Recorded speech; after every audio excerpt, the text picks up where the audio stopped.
स्वागत है आप सभी का। मैं हूं अजय और इस वक्त की बड़ी खबर आपको बता रहे हैं। मुख्तार की कोर्ट में पेशी हुई है। मऊ के गैंगस्टर कोर्ट में मुख्तार की वर्चुअल पेशी हुई। मुख्तार ने कोर्ट में कई मांग रखी। तकिया और बेहतर बिस्तर की मांग की है। कुर्सी और कूलर भी मांगा है। फिजियोथेरेपी की भी मांग कोर्ट में रखी है। जेल मैनुअल के मुताबिक सुविधा नहीं, यह मुख्तार ने आरोप लगाया है। कोर्ट ने बांदा जेल प्रशासन को व्यवस्था का आदेश दिया है। मामले की अगली सुनवाई 11 जून को होगी। तो तकलीफ हो रही है मुख्तार को बांदा जेल में।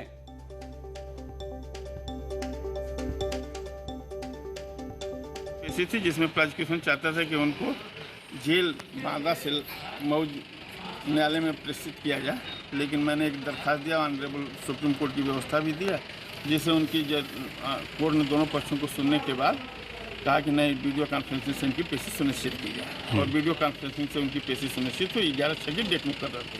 उन्होंने कहा कि साहब आदेश है मुझे बोर्ड का कि मुझे हार्ट बेड तक दिलवाया जाए, लेकिन जेल प्रशासन मुझे तकत नहीं दे रहा है। कुर्सी दिया जाए, कुर्सी भी नहीं दे रहा है। तो इस ढंग से श्रीमान से निवेदन है कि मुझे कुर्सी और जेल उसके लिए आदेश करवा दें, चौकी के लिए। फिजियोथेरेपी, कमर में मेरे दर्द है, उसके लिए डॉक्टर ने भी एडवाइज किया मेडिकल बोर्ड ने कि फिजियोथेरेपी कराई जाए। वह यहाँ आज 60 दिन जब से आए हैं तो फिजियोथेरेपी नहीं हो पा रही है, तो फिजियोथेरेपी की भी व्यवस्था सुनिश्चित कराई जाए। आनंद मिश्रा हमारे संवाददाता मऊ से मेरे साथ जुड़ गए हैं। आनंद, तो क्या क्या तकलीफें बताई मुख्तार अंसारी ने आज अदालत में?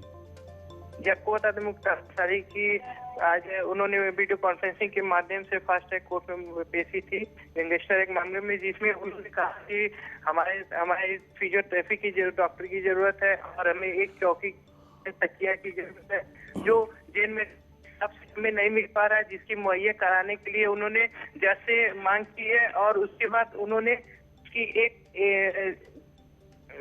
जनवरी में डेट मिली है। जी, तो मतलब ऐसा लगा आज मुख्तार की बातों से आनंद कि काफी तकलीफ में है बांदा जेल में मुख्तार। तकिया नहीं, कंबल, जी आराम में खलल पड़ रही है लगता है। बता दें कि मुख्तार को काफी तकलीफ हो रही है, काफी तकलीफों का सामना करना पड़ा है मुख्तार को, और जेल मैनुअल के हिसाब से उन्हें कोई सुविधा नहीं मिल पाई है, जिसकी वजह से वो जब भी पेशी वीडियो कॉन्फ्रेंसिंग के द्वारा होती है तो उनकी मांग रहती है कि हमें जेल मैनुअल के हिसाब से सारी सुविधाएं मुहैया कराई जाए, जो कि आज भी पेशी के दौरान उन्होंने अपनी बात रखी और कहा कि हमें जो भी जेल मैनुअल के हिसाब से जो सुविधा मिलती है वो सारी सुविधाएं हमें मुहैया कराई जाए। तो जेल मैनुअल के हिसाब से व्यवस्था नहीं, कोर्ट ने कहा है बांदा जेल प्रशासन से कि जेल मैनुअल के हिसाब से व्यवस्था की जाए। तकिया कंबल की मांग की है, फिजियोथेरेपिस्ट की मांग की है मुख्तार अंसारी ने। आज मऊ के गैंगस्टर कोर्ट में पेशी के दौरान वर्चुअल पेशी में ये मांग मुख्तार अंसारी ने उठाई।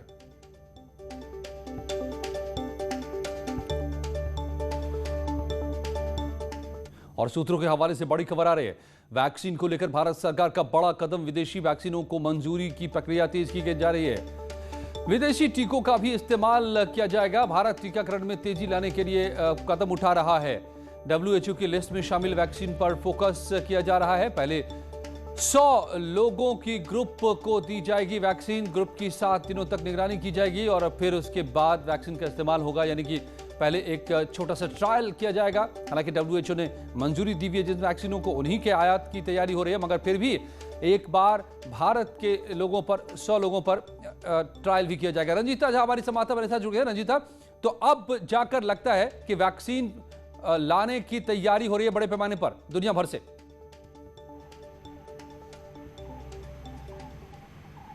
देखिए, निश्चित तौर पर अजय, अब तक जो सरकार है वो वैक्सीन दूसरे देशों को दे रही थी, लेकिन अब दूसरे देशों से आयात करेगी। अब जो सिलसिला शुरू हुआ है, क्योंकि जिस तरह से लगातार कोरोना के केसेस बढ़ रहे हैं, कई राज्य ऐसे हैं जो पीक पर चल रहे हैं और उन राज्यों का आरोप ये है कि उनके पास वैक्सीन नहीं पहुंच पा रहा है। लगातार राजनीति का आरोप भी केंद्र सरकार जा रहा है। ऐसे में स्वास्थ्य मंत्रालय का एक बड़ा फैसला, नेशनल एक्सपर्ट ऑन वैक्सीन जो कमेटी है, उसने ये फैसला लिया है कि जो भी विदेशी वैक्सीन आज तक कोरोना के बने हैं, जो WHO के लिस्ट में शामिल है, उन तमाम वैक्सीनों को जिनको दूसरे देशों ने भी आपात स्थिति में इस्तेमाल करने की अनुमति दी है, उनको अब भारत भी इस्तेमाल करने की अनुमति रंजीता, देगी। एक बात समझ से परे है, करनी है भारत सरकार को, वो तैयारी शुरू हो गई है स्वास्थ्य मंत्रालय की तरफ से। रंजीता, क्या आप समझ पा रहे हैं इस पूरी खबर में कि अचानक से वैक्सीन की इतनी किल्लत कैसे हो गई?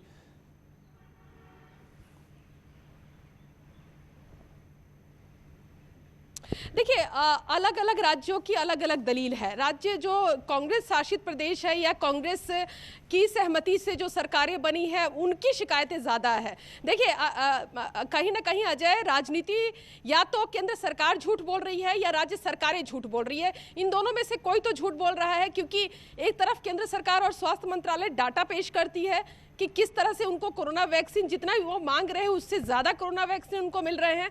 वहीं राज्य सरकार ये आरोप लगाती है कि उनके पास स्टॉक में सिर्फ 2 दिनों का या 2 हफ्तों का इसी तरह का वैक्सीन उनके पास उपलब्ध है। तो ऐसे में कहीं ना कहीं जो डाटा है उसमें झोलझाल है, और इसको कहीं ना कहीं ख़त्म करने के लिए अजय, एक चीज़ और मैं बताना चाहूँगी कि जिस तरह से सोनिया गांधी ने पत्र लिखा था प्रधानमंत्री को, कल 2 पन्नों का पत्र जो है वो मीडिया में जारी किया गया था, और उसमें जो बड़ी मांग थी सोनिया गांधी की, वो 2 थी। एक ये कि जो विदेशी वैक्सीन है उनको अनुमति दी जाए भारत में ट्रायल के लिए, और अगर वो मापदंड पे पूरी होती है तो उनको, जो जनता है उसको ऑप्शन दिया जाए दूसरे भी वैक्सीन लगाने का। और दूसरा कि कहीं ना कहीं कोरोना की वजह से और लॉकडाउन की वजह से आम लोगों को, खासकर गरीब लोगों को परेशानी हो रही है, उनको कैश ट्रांसफर किया जाए। तो अजय, जो साफ तौर पर देखा जा रहा है उसमें कहीं ना कहीं राजनीति भी है, कहीं ना कहीं पॉलिटिक्स भी है वैक्सीन की किल्लत की बात में। बहरहाल अब सरकार ने बड़े पैमाने पर वैक्सीन के आयात का मन बना लिया है, प्रक्रिया भी शुरू की जा रही है, बता रही है रंजीता झा, हमारी संवाददाता दिल्ली से। धन्यवाद रंजीता आपका। और गौतम बुद्ध नगर में सख्ती बढ़ी है। रात 10 बजे के बाद खुले में शादी समारोह पर रोक लगा दिया गया है। बड़ी खबर इस वक्त की आपको बता रहे हैं। रात के वक्त कोरोना कर्फ्यू में बाहर शादी पर अब रोक लगा दी गई है। खुले में शादी नहीं होगी। ओपन एरिया में किसी भी आयोजन पर रोक लगा दी गई है। घर के भीतर कर सकते हैं कार्यक्रम। इंडोर समारोह में भी 50 लोग ही शामिल हो सकते हैं, और वो भी अगर कैपेसिटी है 100 लोगों की तो 50 लोग। अगर 100 से कम की क्षमता की जगह है तो उसके आधे ही लोग रह सकते हैं। अगर 80 लोगों की क्षमता है तो 40 लोग तक रह सकते हैं। इस तरीके का गाइडलाइन पहले ही दिया गया था, और अब ये कर दिया गया है गौतम बुद्ध नगर में कि खुले में, ओपन एरिया में कोई समारोह नहीं। समारोह के लिए परमिशन की भी जरूरत है। बिना परमिशन आप नहीं ऑर्गेनाइज कर सकते कोई कार्यक्रम। गौतम बुद्ध नगर से यह बड़ी खबर आ रही है। नाइट कर्फ्यू के दौरान ओपन एरिया में, खुली जगह में कार्यक्रम पर पाबंदी लगा दी गई है। 10 बजे के बाद शादी समारोह अगर करनी है तो बंद कमरे में करना होगा। और वाराणसी में बिना मास्क के कोरोना नियमों का पालन करवा रहे एक दारोगा पर चालान कटा। दरअसल भेलपुर थाने के 80 चौक पर तैनात दारोगा गौरव उपाध्याय तुलसी घाट इलाके में नाइट कर्फ्यू के दौरान मास्क नहीं पहनने वालों की पिटाई कर रहे थे, मगर कुछ देर बाद दारोगा गौरव उपाध्याय खुद बिना मास्क के दिखे, और इसका फोटो लेकर किसी ने पुलिस कमिश्नर को टैग करके ट्वीट कर दिया, जिसके बाद फोटो वायरल होने लगा। इसी के बाद पुलिस कमिश्नर ने दारोगा के चालान काटने के आदेश दिए। तो दारोगा दूसरों पर सख्ती दिखाने वाले दारोगा के खुद चालान कट गया, क्योंकि वो भी उसी नियम को तोड़ रहे थे। और कोरोना में मास्क पहनने को लेकर जहां सरकार सख्ती बरत रही है, वहीं पर लोगों को अलग अलग तरीके से इसके लिए जागरूक भी किया जा रहा है। इसी कड़ी में इटावा के संकट मोचन हनुमान मंदिर में बजरंगबली की मूर्ति को मास्क पहनाया गया है। मंदिर में बजरंगबली की मूर्ति को मास्क पहनाकर लोगों को यह संदेश देने की कोशिश हो रही है कि मास्क पहनना इस वक्त कितना जरूरी है। इस समय है इटावा में रेलवे रोड स्थित संकट मोचन हनुमान मंदिर में, जहां पर देखा जा रहा है कि जो बजरंगबली की प्रतिमा यहां पर स्थापित है उसके चेहरे पर मास्क लगाया गया है, और इस मास्क के जरिए यह संदेश देने की कोशिश हो रही है कि हर कोई इंसान मास्क को लगाए ताकि वो कोरोना से पीड़ित या प्रभावित ना हो सके। हमारे साथ में यहाँ के पुजारी राम नारायण दीक्षित जी भी हैं, उनसे पूछते हैं कि ये मास्क बजरंगबली जी की प्रतिमा को क्यों लगाया गया, क्या इसके पीछे आपका तर्क है? हमारा तर्क ये है कि पिछली बार भी मैं लगाया था जब कोरोना शुरू हुआ था, तो हमारे भक्तों का कोई नुकसान नहीं हुआ, न कोई उससे अफेक्टेड हुए। इस वजह से पूरे जितनी भी जनता है वो सब उसको लगाए और सम्मान करे और कोरोना से बचा रहे। इस बार फिर शुरू हुआ तो मैंने फिर लगाया है, केवल इसीलिए देश हित में, कोई जनता के हित में, भक्तों के हित में लगाया है, जिससे सब लोग मास्क का प्रयोग करें और बीमारी से बचे रहें। तो ये है हमारे साथ में यहाँ के पुजारी, जिन्होंने बताया है कि बजरंगबली की प्रतिमा को मास्क इस वजह से लगाया गया है कि भगवान की मूर्ति को देख करके ही लोग भी इसी तरीके से मास्क लगाएं ताकि कोरोना से हर हाल में बचे रहें। दिनेश शाक्य, न्यूज़ 18, इटावा। पंडित जी ने अच्छा संदेश दिया है, मगर वो एक गलती कर रहे थे। वो मास्क को यहाँ पहन रहे थे, जो और ज़्यादा खतरनाक है नहीं पहनने से। मास्क को हमेशा नाक के ऊपर से पहनना ज़रूरी है। इस तरीके से पहनेंगे तभी इसका फ़ायदा होगा। अगर आप यूँ पहन के चलते हैं तो उसका और ज़्यादा नुकसान होगा, क्योंकि यहाँ जो भी अगर वायरस आएगा वो सीधे आपके नाक में जाएगा और नाक के रास्ते ही वायरस शरीर में प्रवेश करता है और फिर फैलता है। इसको ध्यान रखिए। अगली खबर मथुरा से, जहाँ पर गाँव शेरनगर में जोरदार हंगामा देखने को मिला। दरअसल एसडीएम के आदेश के बाद सरकारी जमीन पर बोई गई गेहूं की फसल काटने पर रोक लगाई गई थी। खेत से अवैध कब्जा हटाने पहुंची पुलिस टीम का विरोध शुरू हो गया। इस दौरान कई महिलाओं ने केरोसिन छिड़ककर आग लगाने की कोशिश की, मगर वक्त रहते पुलिस ने सबको रोक लिया। इस पूरी घटना का वीडियो अब वायरल हो रहा है। समाज की राजस्व की सरकारी भूमि पर अवैध रूप से कब्जा कर बोई गई गेहूं की फसल को पूर्व करने का एसडीएम छाता के आदेश के क्रियान्वयन हो रहा था एवं फसल की कटाई हो रही थी। इसी दौरान खेत में छुपा कर रखी गई केरोसिन की बोतलों को महिलाओं द्वारा अपने ऊपर डालने की कोशिश की गई, जिससे तत्परता से मौजूद पुलिस बल द्वारा मौके पर जाकर महिलाओं को सकुशल बचाया गया। इसमें किसी भी प्रकार की पुलिस द्वारा अभद्रता नहीं की गई। फर्रुखाबाद में एक महिला ने मन चले की जमकर पिटाई कर दी। गुस्साई महिला ने आरोपी को बीच सड़क पर पकड़कर थप्पड़ों की बारिश कर दी।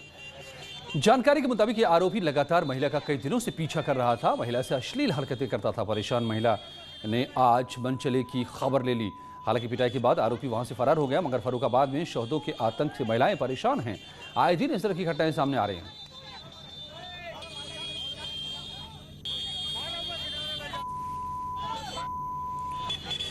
कासगंज से खबर है, किसान की हत्या की जानकारी आ रही है। धारदार हथियार से बुजुर्ग किसान की हत्या कर दी गई। यहां पर खेत पर सो रहा था किसान। बेजे लाल नाम का किसान जो खेत पर जब सो रहा था, उसकी हत्या कर दी गई। पुलिस ने शव को पोस्टमार्टम के लिए भेजा है। अज्ञात हमलावरों पर केस दर्ज कर पटियाली कोतवाली में अशोकपुर गांव की यह घटना। अब पुलिस पूरे मामले की पड़ताल में जुटी है।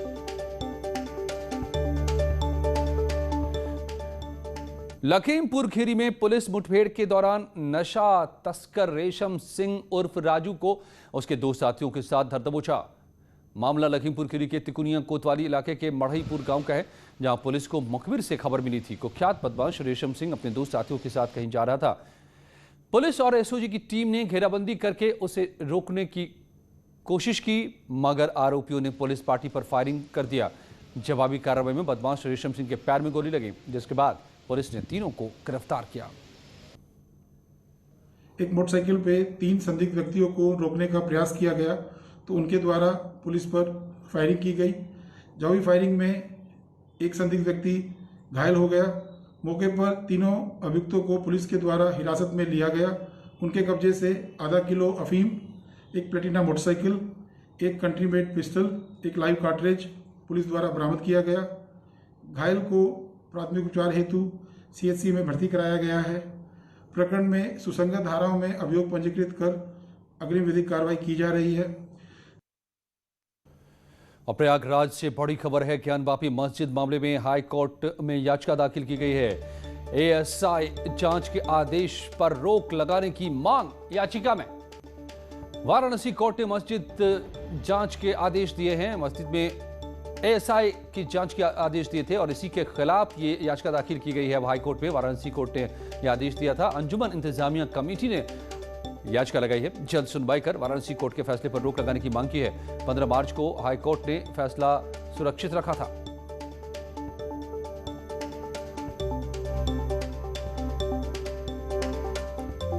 प्रयागराज से बड़ी खबर, एएसआई की जांच को चुनौती दी गई है। वाराणसी कोर्ट के फैसले को चुनौती, एएसआई जांच पर पाबंदी लगाने की मांग। समाजवादी पार्टी के अध्यक्ष अखिलेश यादव ने कोविड टेस्ट कराया है। इसके बाद अखिलेश ने ट्वीट करके यूपी सरकार पर निशाना साधा है। उन्होंने कहा है कि उत्तर प्रदेश में कोरोना से हाहाकार मचा है। इसके लिए बीजेपी सरकार को जवाब देना होगा कि उसने कोरोना पर नियंत्रण का झूठा ढिंढोरा क्यों पीटा। टीका, टेस्ट, डॉक्टर, एम्बुलेंस की कमी, टेस्ट रिपोर्ट में देरी पर बीजेपी सरकार चुप क्यों है? स्टार प्रचारक कहां हैं?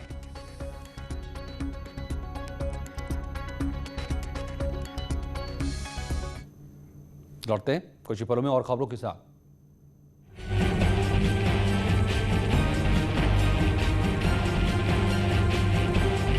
नवरात्र का महापर्व शुरू हो चुका है। 9 दिनों तक चलने वाले इस महापर्व में मां दुर्गा के अलग अलग स्वरूपों की पूजा अर्चना होती है।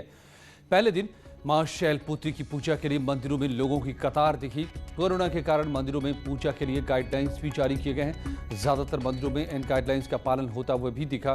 कुछ जगहों पर भीड़ भाड़ भी दिखी। सरकार ने एक बार में 5 लोगों के ही मंदिर में प्रवेश को इजाजत दिया है। इतना ही नहीं, नई गाइडलाइंस के मुताबिक सभी धार्मिक स्थलों का सैनिटाइजेशन जरूरी है। श्रद्धालुओं के लिए मास्क पहनना और सैनिटाइज करना भी अनिवार्य किया गया है। तो लखनऊ, कानपुर, प्रयागराज, चित्रकूट, वाराणसी और मिर्जापुर यानी विंध्यवासिनी देवी मंदिर की आप ये तस्वीरें देख रहे हैं। चैत्र नवरात्र के पहले दिन कोविड संक्रमण के चलते मंदिरों में गिने चुने श्रद्धालु ही दर्शन करने पहुंच रहे हैं। सरकार की तरफ से भी 5 लोगों को ही धर्मस्थलों पर आने की इजाजत दी गई है। एक साथ मंदिर में प्रवेश की। लखनऊ के कालीबाड़ी मंदिर में कोरोना प्रोटोकॉल के साथ पूजा अर्चना की जा रही है। आज चैत्र नवरात्र का पहला दिन है। राजधानी लखनऊ के माता कालीबाड़ी के मंदिर में हम आपको ले आए हैं, जहां पर इस समय आरती चल रही है और कोविड प्रोटोकॉल का पूरा पालन करते हुए आरती को कराया जा रहा है।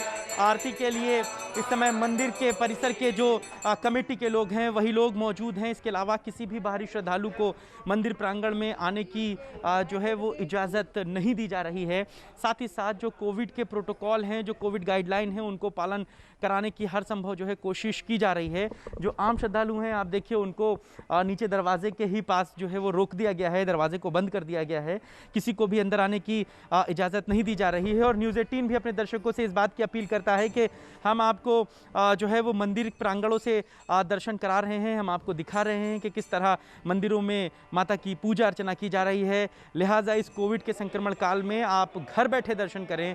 मंदिरों से भी फेसबुक पेज पर तमाम दूसरी व्यवस्थाओं के जरिए लोगों को लाइव आरती और लाइव पूजा अर्चना दिखाई जा रही है। कैमरा पर्सन गोपी गिरी के साथ मोहम्मद शबाब, न्यूज़ 18 लखनऊ।